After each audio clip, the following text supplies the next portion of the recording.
Doctor Diana சர்ச்சுக்கு வராங்க. அங்க ஒரு குழந்தைய பாக்குறாங்க. இந்த குழந்தைக்கு உடல் ஊனமா இருக்கிறதால தான் அவங்க அப்பா அம்மா விட்டுட்டு போயிருப்பாங்க.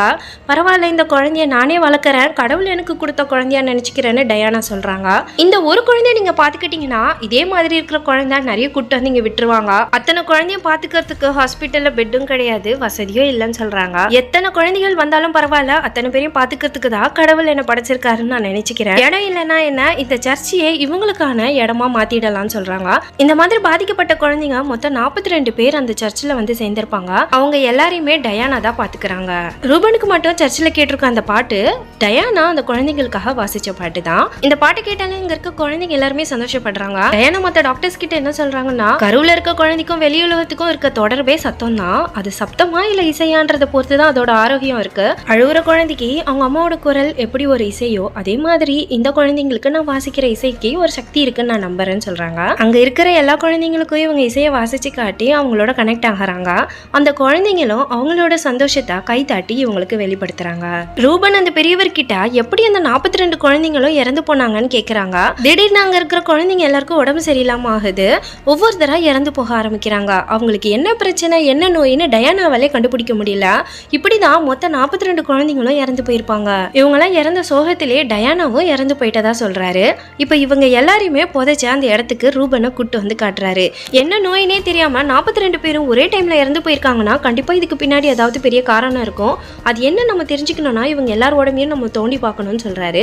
ஆனா அதுக்கு அந்த பெரியவர் இதுக்கு எனக்கும் எந்த சம்பந்தமும் இல்லைன்னு அங்க வந்து கிளம்பிடுறாரு. ரூபன் அவந்திகா கிட்ட அந்த குழந்தைங்க எல்லாம் எதனால இறந்து போனாங்கன்றத நம்ம தான் கண்டுபிடிக்கணும்னு சொல்றாரு. அவந்திகாவோ இது நமக்கு தேவையில்லாத விஷயம்னு சொல்றாங்க. அப்பதான் ரூபன் எதுக்காக கோஸ்ட் இன்வெஸ்டிகேட்டர் ஆனாருன்ற விஷயத்த சொல்றாரு. அவங்க அம்மாக்கு சின்ன வயசுல இருந்து இசை ரொம்ப பிடிக்கும், அதனால இவருக்கும் சொல்லி கொடுத்துருப்பாங்க. ஒரு நாள் அவங்களுக்கு உடம்பு சரியில்லாம ஆயிடும். அப்ப அவங்க அப்பா இவரை தான் பாத்துக்க சொல்லியிருப்பாரு. ஆனா இவர் இசையில இருக்கிற ஆர்வத்துல அவங்க அம்மா கூப்பிட்டது கூட அவருக்கு கேட்டிருக்காது. அவரோட அம்மா இறந்து போயிருப்பாங்க. நம்மளாலதான் அம்மா இறந்து போயிட்டாருன்னு சோகமா இருப்பாங்க. அப்ப கனவுல வர அம்மா, நீ கவலைப்படாத, நான் எப்பவும் கூடவே இருப்பேன்னு அவங்க அம்மா சொல்லியிருப்பாங்க. ஆன்மாக்கள் இருக்கு, அவங்களுடைய ஆசைகளை நிறைவேற்றினாதான் அவங்க ஆத்மா சாந்தி அடையும்னு சொல்றாரு. இதை கேட்ட அவந்திகாவும் ஒத்துக்கிறாங்க. அந்த பெரியவர் இப்போ ஒரு குழந்தையோட பாடிய தோண்டி பாக்குறாரு. அதுக்குள்ள ஏதோ ஒரு பாட்டில் இருக்கு. நல்லா தூங்கிட்டு இருக்க அவந்திகா திடீர்னு ஏதோ சொல்ல ஆரம்பிக்கிறாங்க. என்னன்னு பார்க்க போனா திடீர்னு டயானாவோட ஆன்மா வந்து ஏதோ சொல்லுது. என் கனவுல ஒருத்தவங்க வந்தாங்க, 5 வருஷத்துக்கு முன்னாடி நான் அவங்களுக்கு ட்ரீட்மெண்ட் பார்த்தேன். அவங்க ஒரு கோமா பேஷண்ட், அவங்களும் இதே ஹாஸ்பிட்டல்ல தான் இருந்தாங்க, வா அவங்கள போய் பார்க்கலான்னு கூப்பிட்டு வராங்க. ஆனா அந்த ரூம்ல அவங்க இல்ல. வேற ஒரு ரூம்ல இருந்து லைட் எரிஞ்சு ஆஃப் ஆகுது. அந்த ரூம்ல போய் பார்க்கறாங்க, பார்த்தா அங்கதான் டயானா இருக்காங்க. ஆனா அவங்களோட பேர் வந்து ஜெனிஃபர் பெர்னாண்டஸ்ன்னு ரிப்போர்ட்ல இருக்கு. 5 வருஷமாவே இவங்க கோமால இருந்ததா சொல்லியிருப்பாங்க. ஒரு நாள் திடீர்னு இவங்க செக் பண்ணும்போது அவங்களுக்கு கான்சியஸ் இருக்கிறது தெரியுது. சீஃப் டாக்டர் கிட்ட இவங்களுக்கு நினைவு வந்துச்சுன்னு சொல்லியிருப்பாங்க. ஆனா அவர் அனஸ்தீஷியா கொடுக்க சொல்றாரு. எதுக்காக இவங்களுக்கு அனஸ்தீஷியா கொடுக்கணும், கோமால இருந்து வெளியே வந்துட்டாங்கன்னு சொல்லுவாங்க. அதுக்காக இவங்கள வேற டிபார்ட்மெண்ட்க்கு மாத்திருப்பாங்க. ஆனா அதுக்கப்புறம் இவங்களை நான் பார்க்கவே இல்லை. இப்போ எதுக்காக இவங்களை இங்க வச்சிருக்காங்கன்னு யோசிக்கிறாங்க.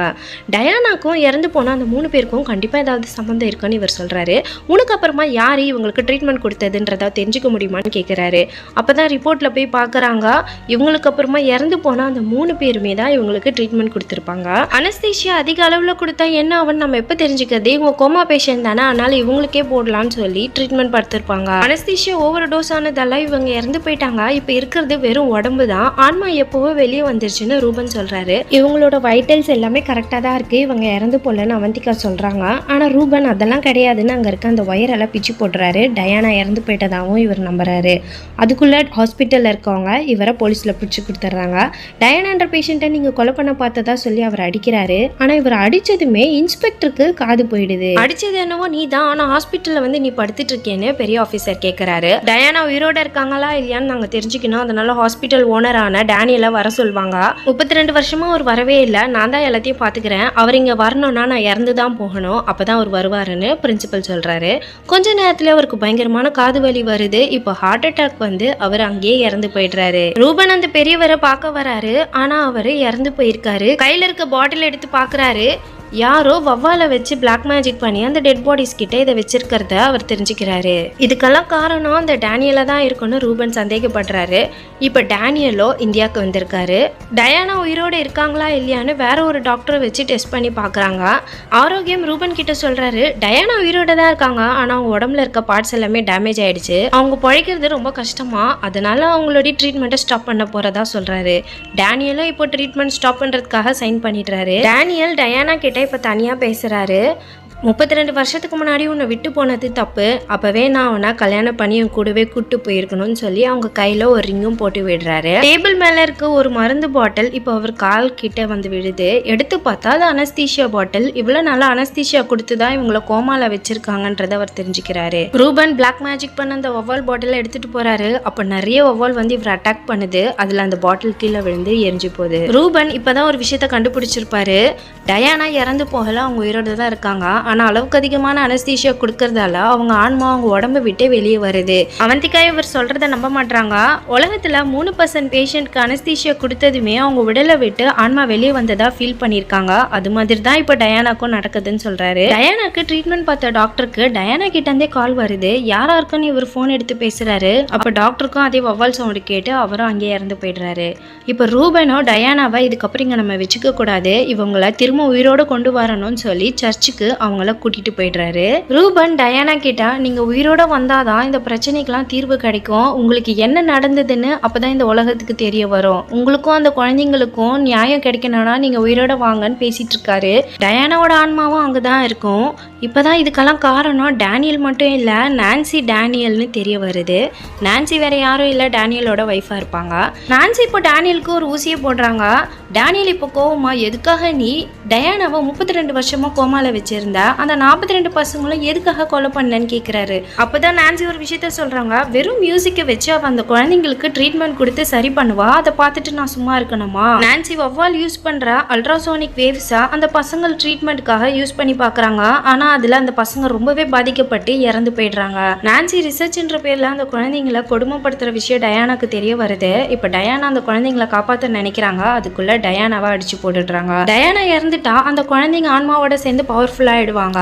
உயிரோட இருந்தாலும் இவங்களுக்கு ஆபத்து, அதனாலதான் கோமாலே வச்சிருப்பாங்க. அந்த 42 பேரோட ஆன்மா வெளியே வரக்கூடாதுன்னு வவ்வால வச்சு பிளாக் மேஜிக் பண்ணிருப்பாங்க. இப்ப இந்த விஷயத்தெல்லாம் டேனியல் கிட்ட சொல்லிட்டு இருக்காங்க. டேனியலோ டயானா அந்த குழந்தைங்க மேல வச்சிருந்த அன்பு உண்மை, அதுக்கான பதில் நீ சொல்லி ஆகணும்னு சொல்லிட்டு இருக்காரு. ஆனா அதுக்குள்ள இவங்க போட்ட ஊசியால அவர் இறந்து போயிடுறாரு. டயானா சர்ச்சில் தான் இருக்காங்கன்னு தெரிஞ்சுக்கிட்ட நான்சி இப்ப அங்க வராங்க. கோமால இருக்க உன்னால யாருக்கும் எந்த யூஸும் இல்ல, ஆனா இப்ப நீ என்னோட ரிசர்ச்க்கு யூஸ் ஆக போற, அந்த மருந்தை நான் உனக்கு போட்டு டெஸ்ட் பண்ணி என்ன ஆக போகுதுன்னு பார்க்க போறேன்னு சொல்லி அவங்களுக்கு ஊசி போட போறாங்க. நான்சி ரூபன் அவந்திகாவை பார்த்துடுறாங்க. இப்ப ரவுடிங்களோட சண்டை போடுறாங்க.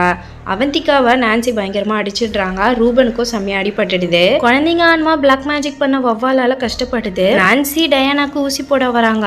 ரூபன் அங்க இருக்க பியானோவை பாக்குறாரு. டயானா வாசிச்ச அதே பியானோ. இப்ப அவர் அதே பாட்டா வாசிக்கிறாரு. டயானாக்கு உணர்வு வருது. அப்பதான் அவங்க ரூபனோட உருவத்துல டயானாவை பாக்குறாங்க. டயானா நான்சி கையை பிடிச்சதுமே அந்த குழந்தைங்க அனுபவிச்ச அதே கஷ்டத்தை இவங்களும் அனுபவிக்கிறாங்க. வவ்வால் சவுண்டு கேக்குது. கை காலெல்லாம் இழுத்துட்டு அங்கேயே இறந்து போயிடுறாங்க. டயானா இப்ப சரியாயிடுறாங்க. மறுபடியும் குழந்தைங்களுக்காக இசை மூலியமா